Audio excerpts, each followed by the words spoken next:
भगवान कर्दम जी को जो है भगवान का वरदान स्वयंभू मनु से भेंट होती है। मैत्रेय जी कहते हैं स्वयंभू मनु का वंश विस्तार सुनाइए जिससे मैथुन द्वारा प्रजाओं की वृद्धि हुई। मैत्रेय जी बोले कि ब्रह्मा जी द्वारा प्रजाओं की सृष्टि करने का आदेश मिलने पर कर्दम जी ने सरस्वती नदी के किनारे 10,000 वर्ष तक तपस्या करी और तपस्या से भगवान प्रसन्न हुए और वरदान मांगने को कहा। कर्दम ऋषि ने स्तुति की, तब भगवान बोले, हे ऋषिवर, परसों यहाँ स्वयंभू मनु तुमको अपनी देवती कन्या देने आएंगे। कालांतर में मैं तुमसे 9 कन्याएं उत्पन्न होंगी और उन 9 कन्याओं को तुम ऋषियों को दे देना। उन्हीं से ऋषि लोग आगे वंश वृद्धि करेंगे। भगवान के कथानुसार कर्दम जी बिंदु सरोवर पर प्रतीक्षा करने लगे। उसी समय मनु महाराज अपनी पत्नी के साथ में पुत्री सहित स्वर्णमय रथ पर बैठकर आए और उनको आता देखकर कर्दम जी बोले, हे राजन, आपका विचरण सज्जनों की रक्षा और दुष्टों के विनाश के लिए होता है, आपका स्वागत है। मनु महाराज बोलते हैं, नारद जी के द्वारा हमारी पुत्री ने आपके विषय में सुना है, इससे आपका अनुराग हो गया है, अतः ये आप इसे अपनी अर्धांगिनी बनाएं। ये भक्ति भाव वाली है। कुलम पवित्रम जननी कृतार्था वसुंधरा पुण्यवती च तेना अपार संवित सुखम सागरेस्मिन् लीलम परे ब्रह्मणि यस्य चेता। कर्दम जी बोले, ये बताओ आपकी पुत्री को कौन नहीं चाहेगा, लेकिन मेरी एक शर्त है। तो बोले बताओ।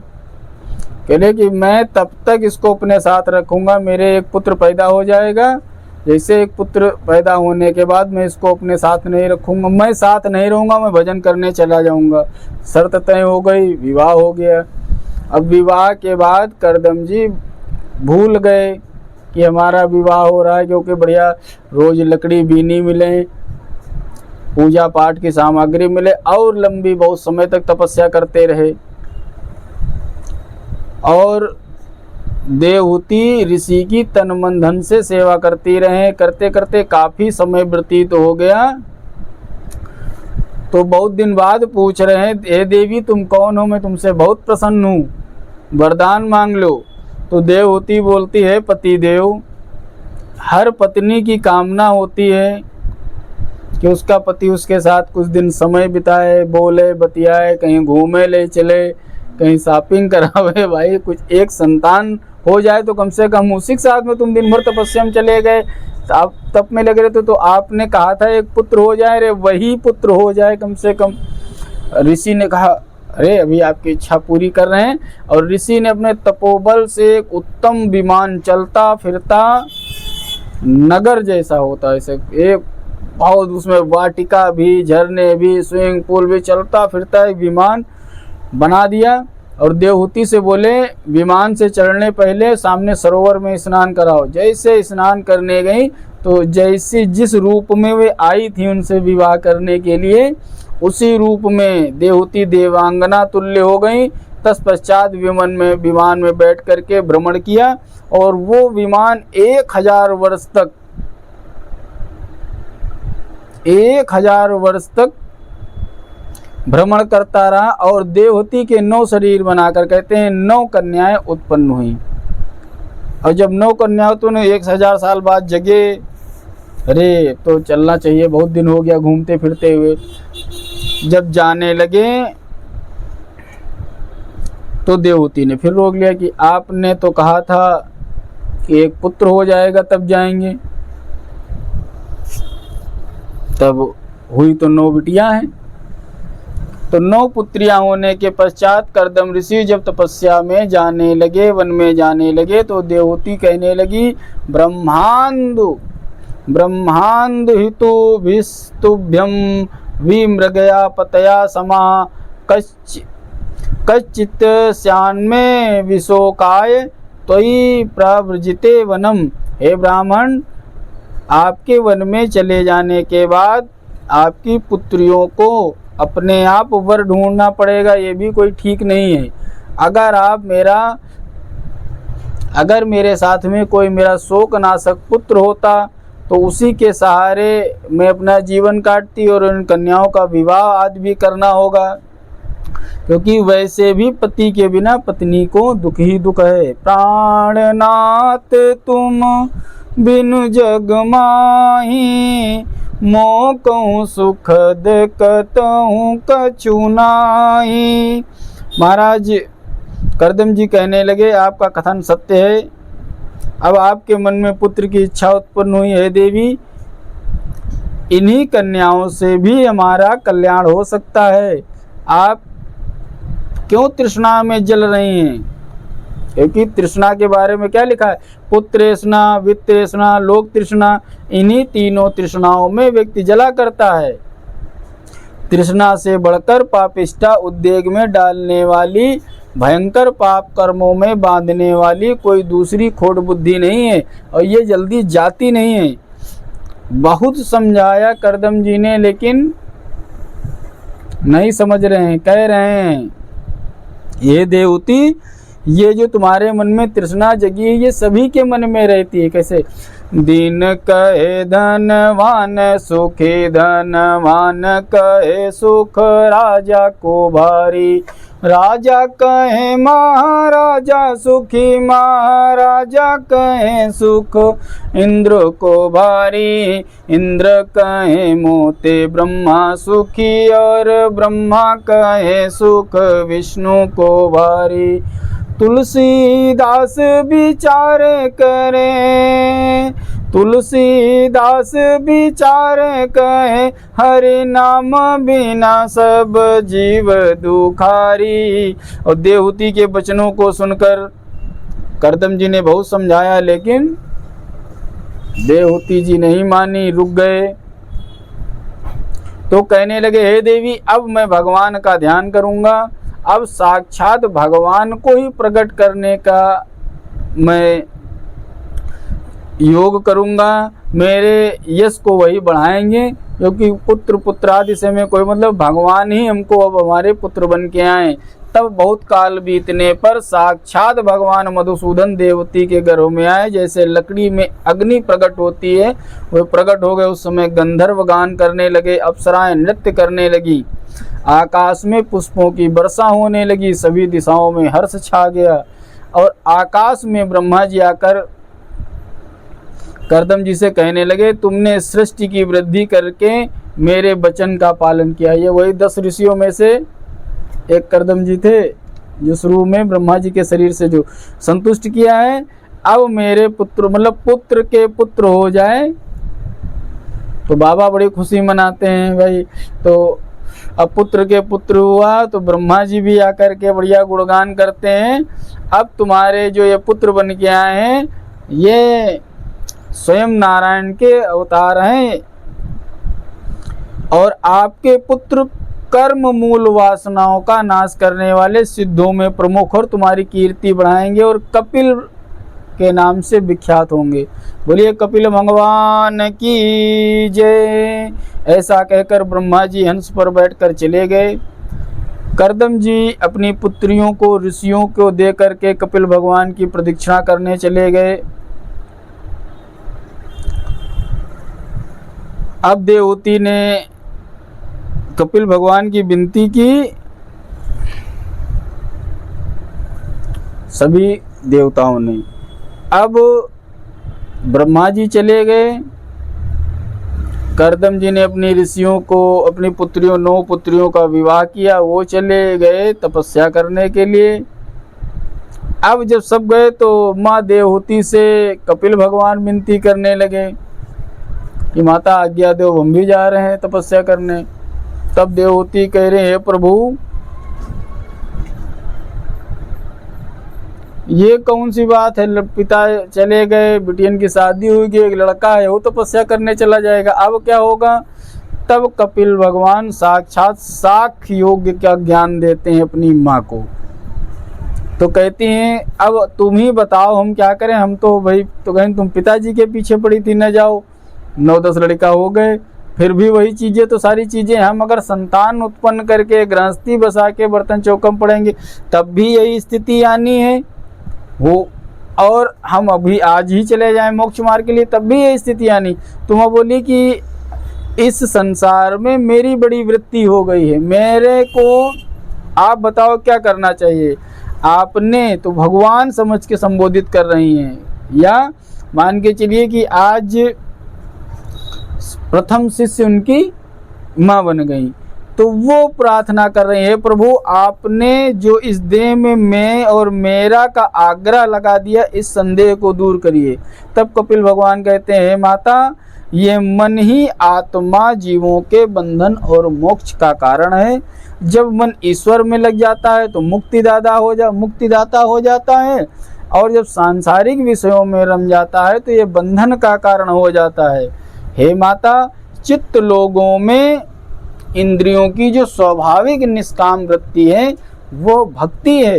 हे माता, जब तक प्राणी माता पिता सहृद और शुभ चिंतक मुझे ही मानता है, तब तक मोक्ष भ्रंश नहीं होता है और ना मेरा काल स्पर्श करता है। अपने आप को भगवान घोषित करके बोले कि भगवान को मान के सारी चीज़ें करनी चाहिए। इस तरह अनन्य भाव से जो भगवान का भजन करता है, भगवान उसका उद्धार कर देते हैं। मानस में क्या कहा गया है, मोरे सब ही एक तुम स्वामी, दीन बंधु और अंतर्जामी। जब सारे सहारों को छोड़कर जो मेरी शरण में आता है उसका कल्याण हो जाता है। सर्वधर्मान परित्यज्य मामेकम शरणम व्रज। जब सारे सहारे समाप्त होते हैं तभी भगवान का सहारा लोग ढूंढते भी हैं, और तभी कहते हैं कि जब तक तुम अपने सहारे रहोगे तब तक हमारा सहारा काम लगने वाला उसमें, तभी वो मेरे स्वरूप को जान पाता है। हे माता, प्राणी को भगवान और भक्ति में विश्वास नहीं जमता है कि उसको विश्वास हो कि हमारे मौके पे भगवान काम आए, क्योंकि विश्वास ही नहीं हो पाता है। उसको ये विश्वास होता है कि जो हमारी पोटली में 4 पैसा रखे हैं, जो धन रखा है हमारे पास, वो मौके, तभी तो लोग कहते हैं कमाए रहो भैया, 4 पैसा रखे रहो, मौके पे काम आएंगे।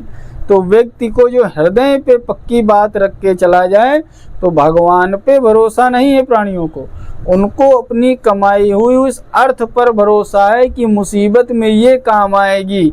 लेकिन जब वो ये पूरा ध्यान कर ले, विश्वास कर ले, मोरे सबई एक तुम स्वामी, सर्वधर्मान परित्यज्य, जब सभी नियम कर्म करके कि जब कभी भी मुसीबत आएगी, जब कभी भी इमरजेंसी आएगी तो भगवान मेरे लिए हाजिर हो जाएंगे, तब भगवान हाजिर होते हैं। नहीं तो तुमने तो अपना भगवान को विकल्प में रखा है। फर्स्ट प्राथमिकता क्या दी है कि कमा धमा के 4 पैसा, कोई 2-4-10 लाख रुपया बैंक में डाले रहो, नहीं तो इमरजेंसी आ गई तो भजन नहीं काम आएगा, मतलब भगवान नहीं काम आएगा। लेकिन संत क्या करते हैं कि वो सारी चीज़ों को त्याग करके और एकमात्र भक्ति में विश्वास रखते हैं कि जब हमारे पास मुसीबत होगी, आज हमारे पास वो मुसीबत नहीं है कि भगवान को आना पड़े, लेकिन जिस दिन हमारे ऊपर वो मुसीबत पड़ेगी जिसको इमरजेंसी कहते हैं, आपात कहते हैं, उस समय भगवान नंगे पैर दौड़ के आएंगे और हमारी मदद करेंगे।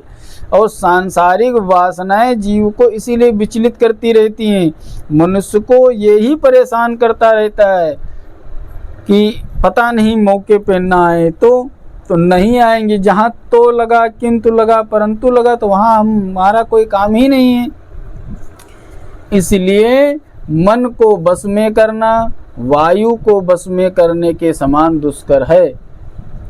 हे माता, इस मन को मनुष्य भगवान के गुणानुवाद गाकर सत्संगत के द्वारा कुछ सीमा तक दबा सकता है, बस में कर सकता है, किंतु जो मनुष्य मानव तन पाकर के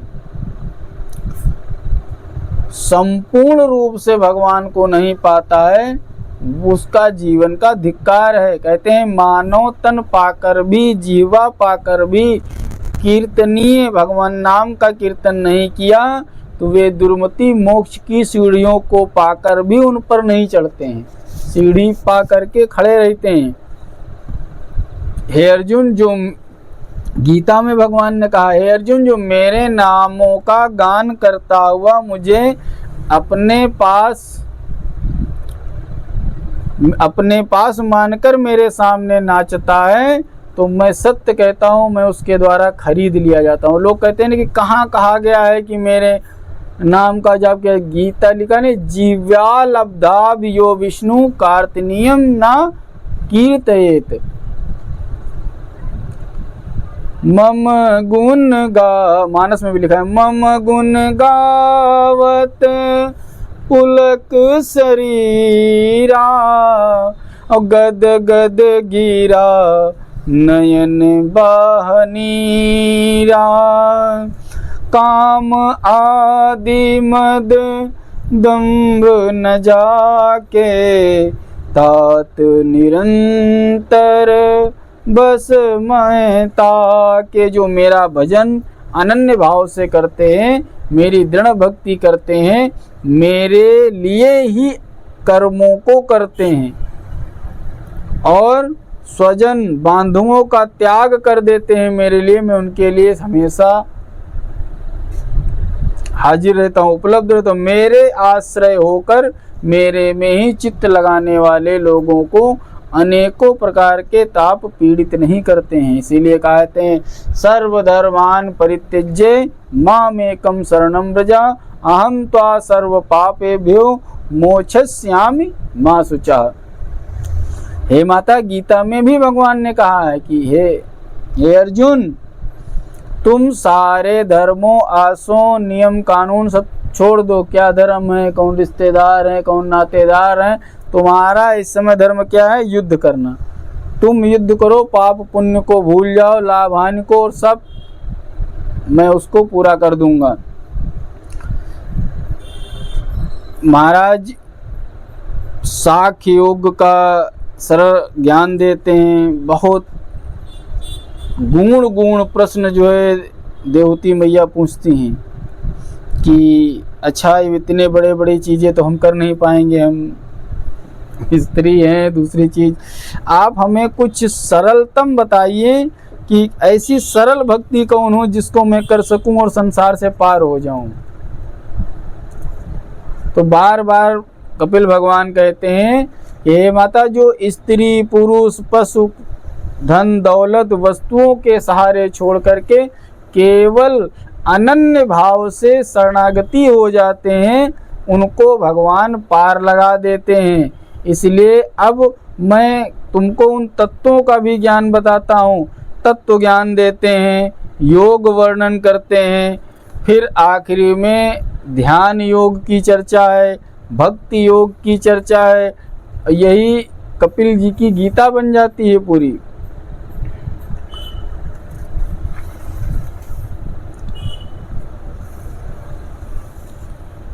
अंत में कहते हैं, हे माता, इस संसार में जिस जिस योनि में जीव जाता है उसी में वो सुख का अनुभव करता है, वो विरक्त नहीं होता है। एक बार एक परमहंस मुनि जो है सड़क पार कर रहे थे, तो एक कभी नाली साफ होती, कीड़ा जा रहा था, पता है, वो कीड़ा मार सुकुड़ सुकुड़ के सड़क जल ऐसे बढ़े, फिर सुकुड़े, फिर बढ़े, फिर सुकुड़े, गंदगी से निकला था। तो उस कीड़े से परमहंस ने पूछा, काहे परेशान हो मारते? करें, हटो यार, धूप लग रही है बहुत तेज, पूरा शरीर जल रहा है। तो कहाँ करें, ये नाली साफ कर दी गई, अगली नाली गंदी है, खुशबू आ रही है, उसी में जाके रहेंगे, जा करके इसमें से नगर निगम वाले आए, पूरा साफ कर दिए हैं, अब ये सूख जाएगी कुछ दिन में। हम तो कीचड़ के कीड़े हैं, जब तक गंदगी नहीं मिलेगी। तो बोले कि कौन तुमका सुख है, मर जाओ कम से कम, यही आने मर जाओ, अगला जीव। अरे तुम हटो, तुम्हारे जैसे लोग बहुत आते हैं, धूप बहुत तेज लग रही, और वो अगली नाली में जाने के लिए दौड़ रहा था। तो वैसे ही हम लोग हैं कि जिस योनि में है उसी योनि में रेंग रहे। कोई ज्ञान बता, अरे हटो, तुमको क्या पता, तुम्हारे जैसे बाबा रोज टीवी में आवा करते हैं, रोज बताया करते हैं। उसी तरीके से लिखा हुआ है, जंतुर्वै भव एतस्मिन् याम याम योनि मनुव्रजेत तस्याम तस्याम सा लभते निर्वृत्तिम न विरज्यते। हे माता, इस संसार में जिस जिस योनि में जीव जाता है उसमें सुख का अनुभव करता है। एक छोटी सी चिड़िया भी है, उसके बाद भले उसको मनुष्य बना, पत्थर उठाओगे सड़क से उड़ जाएगी। कोई भी चीज है, मच्छर है, 2 बार फटफट हो तो क्या कर रहा है बेचारा, दिन भर घूम पीने के लिए शरीर ढूंढा करता है, एक मच्छर को मारने चलो देख लेगा तो छटपट छटपट भाग जाएगा। मतलब भगवान ने ऐसी माया सिस्टम बनाया है कि जो जिस योनि में है उसी को सुख मानता है। आत्म जाया सुतागार पशु द्रविण बंधुसु। अब प्राणी अपनी देह, अपनी पत्नी, अपने पुत्र, घर, पशु, द्रव्य, बंधुओं के मोह में फंसकर अपने को धन मानता है, अपने को धन्य मानता है। उसका ये मोह ही अंत में वायुनोत्क्रमोत्तरतार, मतलब समझिए बात के कारण नेत्र के मृत्यु के समय कोई भी इनमें से सपोर्ट करने वाला नहीं मिलता है। उसको बात रोग के कारण नेत्र के तारे बाहर निकल जाते हैं, कफ के कारण नाड़ियां रुक जाती हैं, और श्वास, वायु रोग, वात, कफ, पित्त, यही तीनों शरीर में बिगड़ते हैं तो शरीर का रोग बैलेंस गड़बड़ हो जाता है।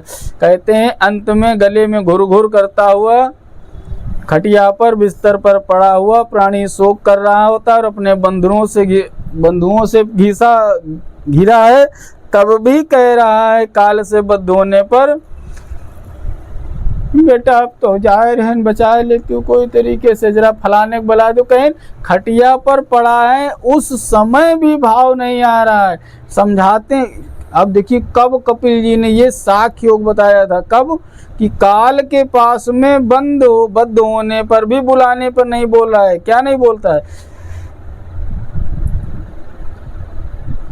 नाम जब मुंह से जब अभ्यास होगा तभी निकलता है। बचपन खेल में जवानी जोश में बिताने वाला, स्त्री पुत्र आदि से मोह करने वाला, आज बिस्तर पर उठने और बोलने में समर्थ नहीं है, लेकिन तब भी वो सोच रहा है कि जो 10 कोस दूर बैठा है कोई उसका संबंधी बुला लो, उसको मैं देख लूं।